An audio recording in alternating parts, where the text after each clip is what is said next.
eu sou a professora Ana Caroline e vou lecionar a disciplina de arte para o 5º ano do Colégio Emaús. Lembre-se das nossas orientações de estar sempre num local bem tranquilo para fazer as videoaulas e que todas as atividades para casas, revisões devem ser baseadas naquilo que vemos aqui nas nossas videoaulas, tudo bem? Então hoje daremos a continuidade para a nossa disciplina de arte fazendo a revisão. Como essa revisão vai ser da página 9 até a 59, então temos aí vários temas para serem apresentados, eu vou fazer um resumo de todos estes temas. Então não vai ser palavra por palavra do livro que vai estar aqui, tá bom? Então combino com vocês que após a videoaula vocês releiam todo o material no livro antes de fazer as atividades de revisão, tudo certo? E outra coisa que eu quero combinar com vocês é que nessa aula, né, que já é um pouco extensa, eu não vou colocar as atividades artísticas de vocês que eu recebi. Vou colocar na próxima aula, tá? Na atividade de correções. Porque eu recebi trabalhos lindos de vocês que eu gostaria muito de colocar aqui, mas que não dá tempo. Então, na nossa segunda aula da semana, eu vou colocar para que os colegas possam ver, tá bom? Então, hoje, vamos fazer a nossa revisão da página 9 até a página 59. O bloco 1, né, que é o bloco que nós vamos utilizar para a nossa avaliação, eu decidi não colocar a matéria do bloco 2 que já estudamos, é a Eu Me Comunico, ou seja, todo livro de vocês tem esse propósito de tratar da comunicação. Chamamos de comunicação interpessoal a troca de informação entre duas ou mais pessoas. Esse diálogo pode ser feito de diversas formas, isso é muito importante. Por meio da fala, da escrita, do uso de sinais, gestos e sons, entre muitas outras possibilidades. O ser humano tem criado formas de se comunicar desde a pré-história, quando as línguas que conhecemos hoje ainda nem existiam. Com o avanço da tecnologia e a invenção da internet, surgiram novas formas e novos suportes de comunicação escrita e falada, como a carta, o telefone, as redes sociais e hoje, os aplicativos. Quando nos comunicamos com alguém, não importam apenas as palavras que utilizamos, o tom da voz, o ritmo da fala e até mesmo os momentos de silêncio também fazem parte da mensagem que queremos passar. Além da voz, os gestos, a postura, a expressão facial são elementos importantes utilizados na comunicação. Para aprofundarmos nossos conhecimentos sobre esse assunto, neste bloco estudamos, diferentes formas e meios de comunicação. Então, o tema 1 é linguagens, códigos e sinais. A linguagem, ela é uma importante ferramenta de comunicação, sim. Por meio de um conjunto de códigos que formam a linguagem, nós somos capazes de comunicar ideias e sentimentos. Mas há dois tipos de linguagem, que é o verbal e o não verbal. Vocês também estudam isso na língua portuguesa, então fica mais tranquilo para vocês entenderem. A linguagem verbal é a que explora a escrita e a fala como principais meios de comunicação, e a não verbal vai incluir o uso de imagens, símbolos, gestos, movimentos, postura corporal, tom de voz, músicas, expressões faciais e todo esse tipo de recurso. Nesse tema, a gente vai estudar a comunicação, como pode ser feita a partir do uso de diferentes tipos desses sinais. Então, nós temos, por exemplo, esse garoto fazendo um sinal de pare, esses dois garotos estudando Libras e esse senhor fazendo esse sinal que é mundialmente conhecido como sinal de paz e amor, por exemplo.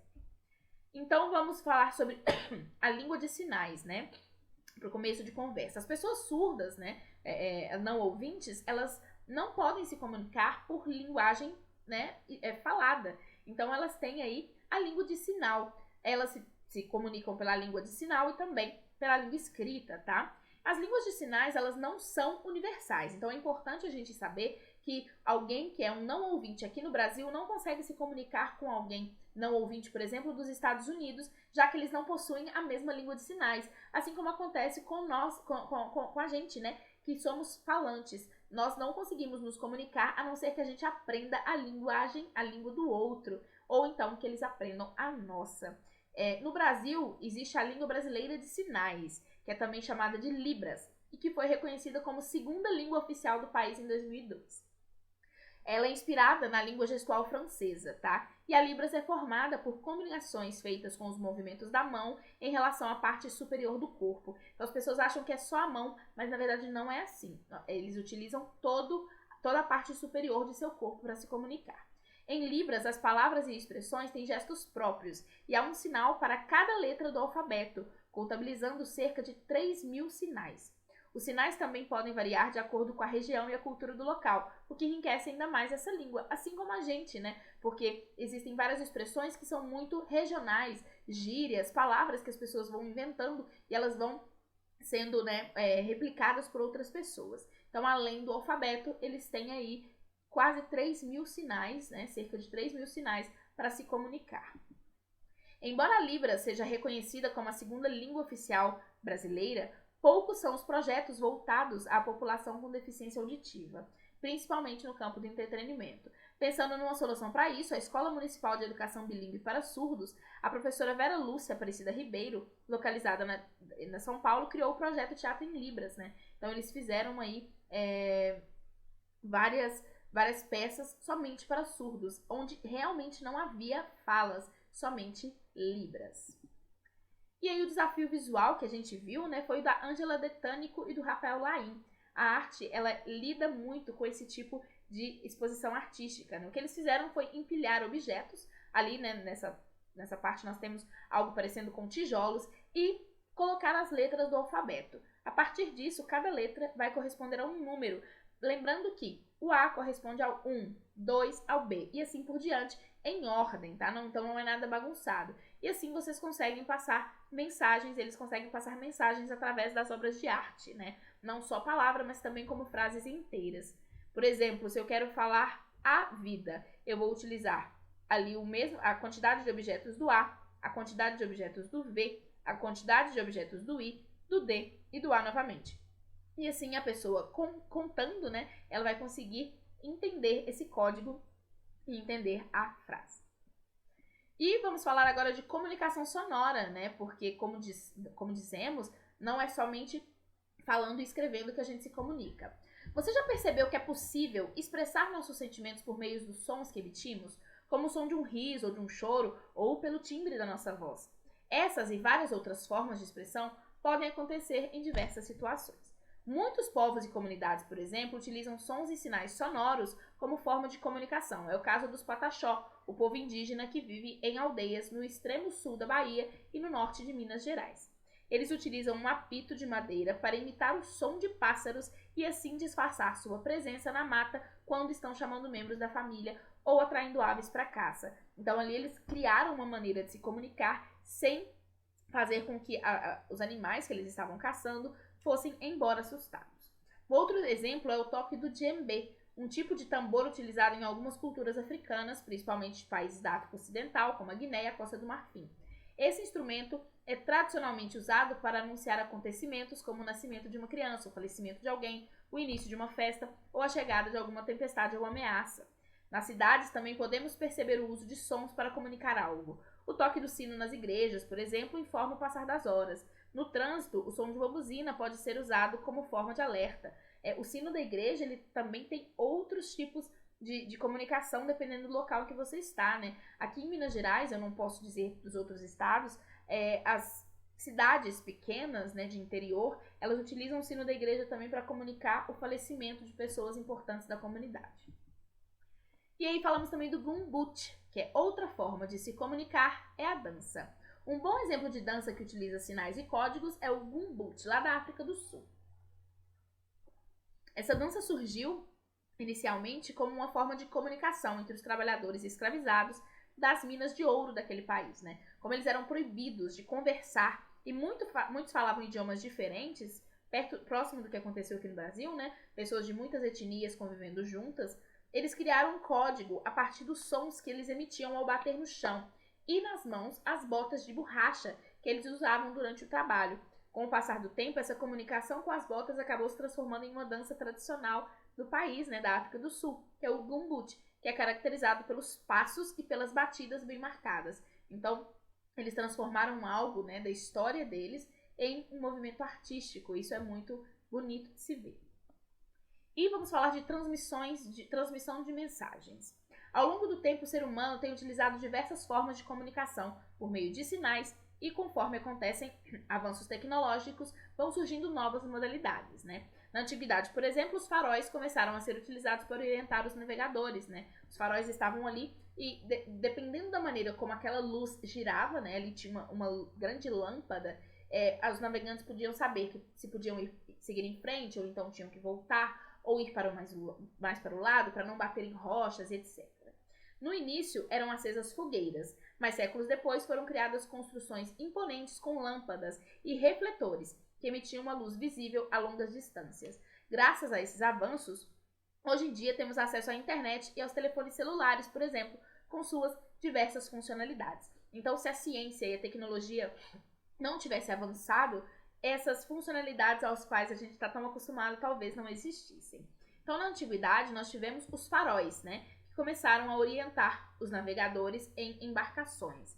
Em 1835, o telégrafo foi inventado. Era uma maneira de se mandar uma mensagem para outra através aí de sinais. E em 1838, o código Morse, que passou por aperfeiçoamento até a atualidade. Então, muitos exércitos de vários países utilizam códigos como Morse, ou então alguns inspirados no código Morse para poderem se comunicar. Em 1876, a invenção do telefone. Olhem só, esse telefone, né, antigo, ele foi inventado em 1876. Se a gente for pensar, nem é há tanto tempo assim. E na década de 70 e 80 surge o primeiro celular, né? E somente em 83 ele passou a ser vendido para a população. E na época era algo muito, muito caro, se a gente for parar para pensar. Quem tinha acesso aos celulares eram pessoas muito, muito ricas. E se a gente for pensar, nem compensava tanto assim, né? Porque com quem que elas iriam conversar? Em 1983 eu não tinha nem nascido, né? Para vocês terem uma ideia. E ainda na década de 80 surge a internet, mas aconteceu algo bem similar com o que aconteceu com o celular. A internet demorou um pouco a chegar na população. Ela ficou ali entre os locais em que foram criados, as universidades, e logo depois foram se expandindo até chegar ao que conhecemos hoje. E aí vamos falar do Memorial da Inclusão. A comunicação também é muito importante para garantir o acesso de todos à arte e à cultura.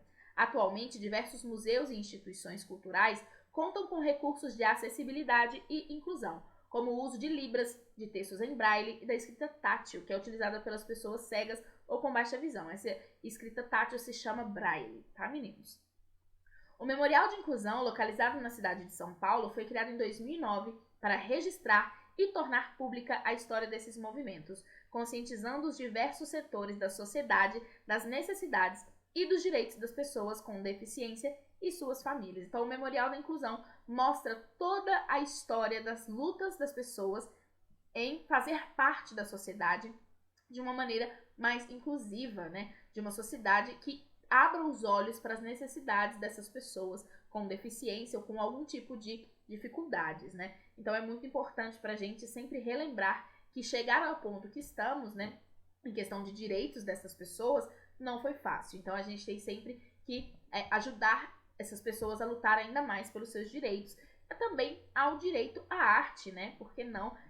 Como, por exemplo, o teatro em Libras, e isso foi muito legal. E agora vamos falar do cinema mudo.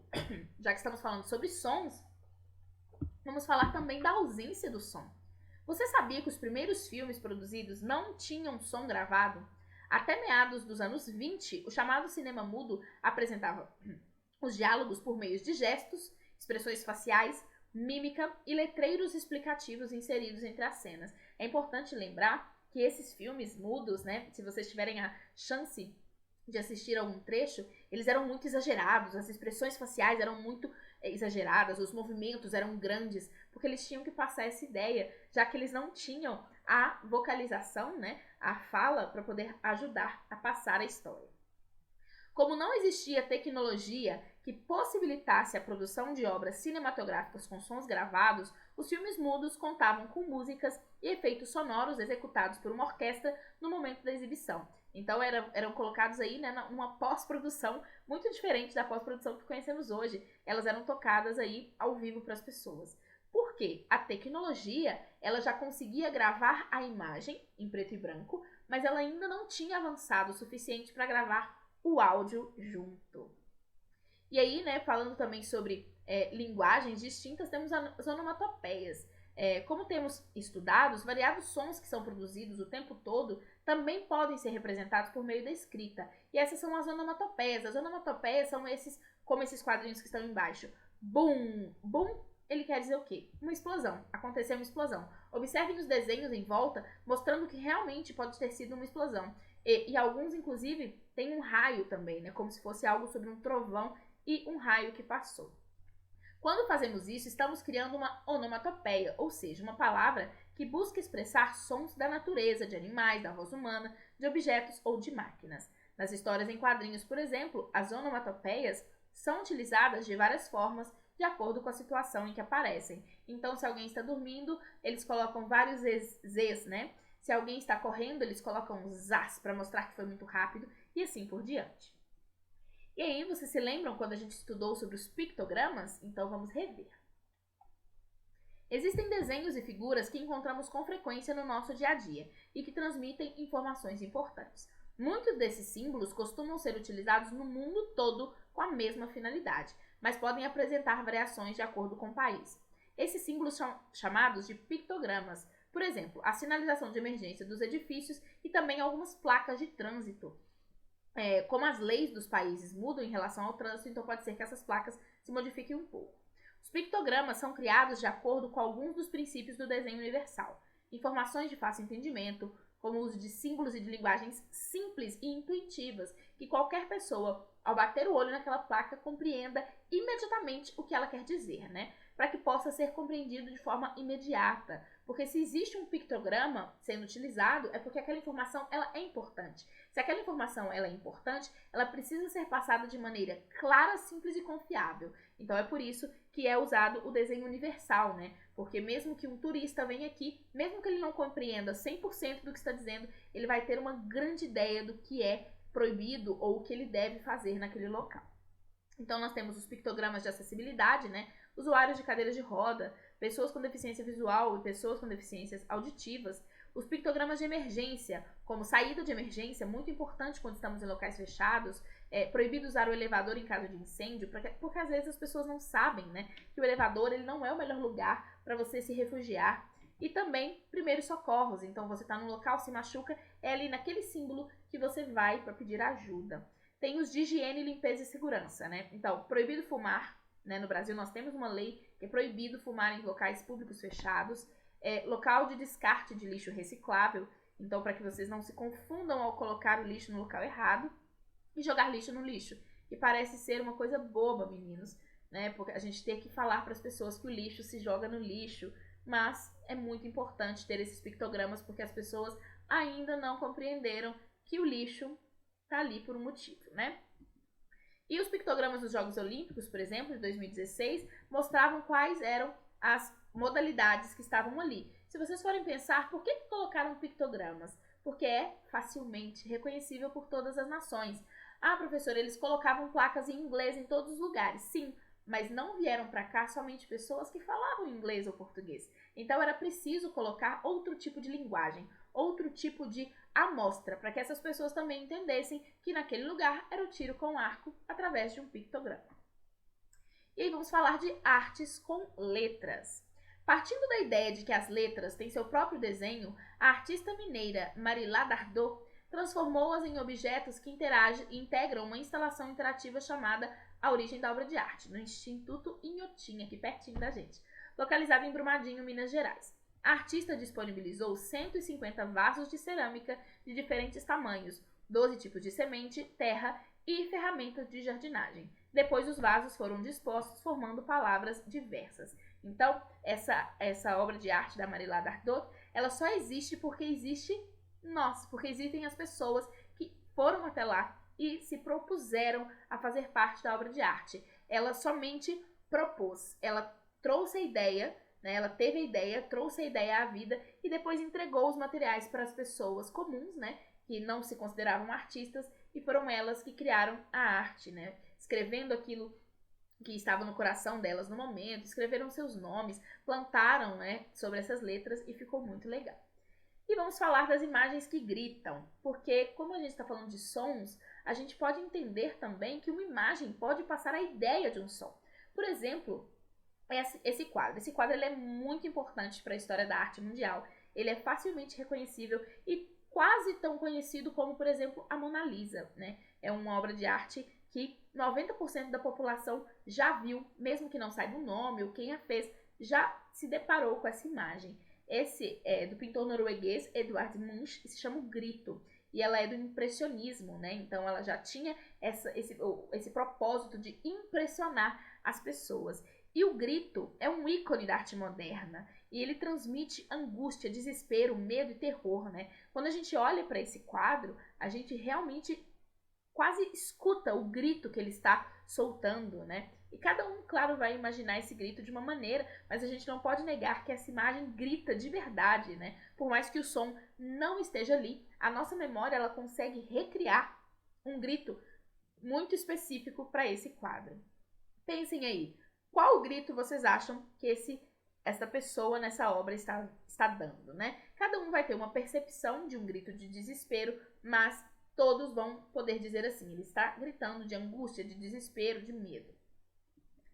E vamos falar das expressões fisionômicas, né? Já que estamos falando do grito do Edvard Munch, que usa as expressões fisionômicas, né? As expressões faciais, para transmitir as emoções, as ideias e as sensações. E falar da animação do emoji, né? Que, na verdade, traz somente esses emojis interagindo. Porque hoje em dia a nossa linguagem ela já se modificou novamente. Quando estamos conversando em aplicativos, por exemplo, nós não falamos beijo. Beijo, mãe. Mandamos uma carinha, né? O emojizinho do beijinho. Quando vamos falar, ok, eu aceito, a gente manda o polegar. Isso sim modificou, né, na atualidade, a maneira como a gente se comunica. Pinturas corporais e brincadeiras indígenas. Bom, a gente tem que começar, né, a perceber o povo indígena, que é o nosso povo, através dessa face artística, né? Porque diversos povos indígenas brasileiros utilizam pinturas e desenhos no corpo como forma de expressão da sua cultura. Eles podem utilizar pinturas ao redor dos olhos, na face, grafismos nas costas, no tórax e várias outras possibilidades, né? Nós temos aí inúmeras tribos e cada um com sua própria cultura. A gente não pode também falar o índio como se fosse somente um povo indígena que tem a mesma cultura, porque não é assim. São inúmeros povos, inúmeras culturas e eles têm sua própria maneira de ver e viver a vida. Esses desenhos podem representar diversos elementos importantes para determinado povo. Além disso, também podem ser manifestações artísticas livres, com desenhos espontâneos, definidos para cada situação ou ritual que realizam. Então, esse desenho que vocês estão vendo, ele pode ser sim algo que todo mundo usa, mas pode ser também algo livre, né, que o artista está fazendo ali na hora para cada pessoa. E aí nós começamos a falar de arte postal, vocês lembram? Eu achei bem legal os trabalhos que eu recebi a partir desse momento, então eu acho que vocês gostaram bastante. Em Brasília, no Distrito Federal, existe um museu que conserva a história do Correio Brasileiro, dos serviços postais e telegráficos. É o Museu Nacional dos Correios, inaugurado em 1980. O museu tem um acervo de mais de 1 milhão de peças relacionadas à história postal e telegráfica do país, além de uma enorme coleção de selos que atrai colecionadores e curiosos de todo o mundo. Os selos, né, são muito importantes e são um pequeno pedaço de papel que indica o pagamento de uma tarifa, porque o correio ele não leva a carta de graça, né? Então a gente precisa ter um selo nas costas da nossa carta informando que a gente pagou pelo envio dessa carta. Normalmente são muito baratos, né? Como vocês podem perceber, um aí de 80 centavos lá em 2003, um de 1,85, então nada muito caro, vai depender da distância que essa carta vai percorrer, né? No selo há informações como valor, país de origem e ano da sua edição. Para cumprir sua função, ele deve ser colado no envelope da correspondência. Há muitos selos que são ilustrados com fotografias, pinturas ou desenhos e às vezes fazem parte de uma edição especial comemorativa. Algumas pessoas costumam colecionar esse tipo de selo. É um hábito chamado de filatelia. Então, todas as pessoas que colecionam selos antigos são filatélicos. E nós temos aí o Peter Mason, que é um artista britânico que utiliza selos para fazer suas obras de arte, como essa que está aí, né, no livro de vocês, do Nelson Mandela, que é um ex-presidente sul-africano. Toda essa obra de arte foi criada a partir de selos postais. Então, ele utilizou os selos iguais, né, para criar essas tiras de cor da bandeira sul-africana e selos diferentes para formar a textura. E realmente a gente só consegue perceber que são selos quando chegamos bem próximos da imagem. É muito impressionante o que esse rapaz faz. E vamos falar do pombo correio, né? Que é uma época que as cartas eram entregues pelos pombos correios. E aí vocês, jovens, pensam, como assim? É verdade, os pombos eles eram treinados para levar bilhetes para as pessoas. Eles conheciam os endereços dessas pessoas. Especialmente treinados, os pombo-correios são capazes de percorrer longas distâncias em um curto período. Sim, são capazes, porque há muitas pessoas que ainda treinam os pombos para serem pombos-correios. Esses animais costumavam ser usados principalmente em períodos de guerra, quando mensagens precisavam ser entregues rapidamente nos campos de batalha. Hoje em dia, o uso dos pombos-correios é mais raro, mas ainda existe. Professora, mas ele lia o endereço? Não. Um pombo-correio só conseguia saber um endereço. Ele era treinado para chegar naquele endereço e depois voltar, né? Então ele só conhecia um caminho de ida e um caminho de volta. Então se você precisava mandar para 5 endereços, você precisava treinar 5 pombos. O pombo-correio é o personagem principal da canção do Moraes Moreira, Dodô e Osmar, Pombo Correio, que é um frevo composto em 77. Então, para vocês perceberem, né, que a arte, ela influencia outra arte, que influencia outra arte, e assim por diante. Então essa é a música, né? E aí vamos falar do Histórias de Carteiro, que é um curta-metragem, que se chama Le Poste, que é francês, né? Que é dirigido pelo Elijah Acoud. É um carteiro experiente, mas muito teimoso e enfrenta uma difícil missão. O filme é um exemplo de animação em 3D, e nesse tipo de obra cinematográfica são exploradas as 3 dimensões das imagens: altura, largura e profundidade. Essa é a diferença de um desenho 3D para um que não é 3D. No 3D você consegue ter uma impressão de algo mais profundo, enquanto os outros, né, é algo mais chapado, como se fosse numa folha de papel. Então as sequências vão sendo criadas com imagens produzidas no computador, diferente dos desenhos antigos, que normalmente eram todos feitos à mão, né? E aí vamos falar do Prazer em Conhecer, que é falar um pouco da história do selo, né? O selo, nós apreciamos várias obras de diferentes linguagens artísticas e que abordam a comunicação postal. A carta, ela tem um espaço muito importante na nossa tecnologia de comunicação, porque ela ficou aí durante muito tempo sendo algo mais que importante, né? Então nós tivemos o grupo Zumbi Boys também, tivemos o Paulo Bruschi, e todos eles muito importantes para os nossos estudos. Para a casa de revisão de vocês, são 10 questões. As minhas orientações para vocês são copiarem as perguntas e as respostas, ou então podem copiar só as respostas, desde que vocês se lembrem quais são as perguntas, né, meninos? Porque senão não dá para estudar depois. Vocês podem reler toda a matéria do livro que está citada aqui. Tudo que vai ser importante para vocês na prova está aqui nessa videoaula, tá? Então, eu fiz um breve resumo. Então, é muito importante que vocês leiam todo o texto novamente para relembrar de tudo. Tudo que é o mais importante eu falei na videoaula, mas eu acho legal para vocês também relerem as matérias do livro. E aí vocês vão responder essas 10 questões. Respondendo essas 10 questões e entendendo o conteúdo dessas 10 questões, a prova vai ficar muito tranquila. Olhem só. 1. Explique o que é a comunicação e quais são as maneiras que as pessoas podem usar para se comunicar. 2. Quais são os tipos de linguagem existentes? 3. Explique a linha do tempo, ou seja, a evolução dos meios de comunicação. 4. Explique o que são e por que existiam cinemas mudos. 5. O que são pictogramas? 6. Explique o quadro O Grito, de Edvard Munch, e quais as sensações que ele nos causa. 7. Explique a obra da página 49, realizada pelo artista Peter Mason, e como ela foi feita. 8. Explique o que é Libras. 9. Explique as maneiras como os sons podem ser utilizados na comunicação entre as pessoas. E 10. Explique o sistema de escrita criado por Angela Datanico e Rafael Laim. Bom, fazendo essas questões, é só assistir ao nosso vídeo de correções. Lá eu vou corrigir todos os exercícios, vamos refletir sobre eles e conversar mais um pouquinho sobre essas matérias, tá bom? Fiquem com Deus e lembrem-se, juntos no caminho certo.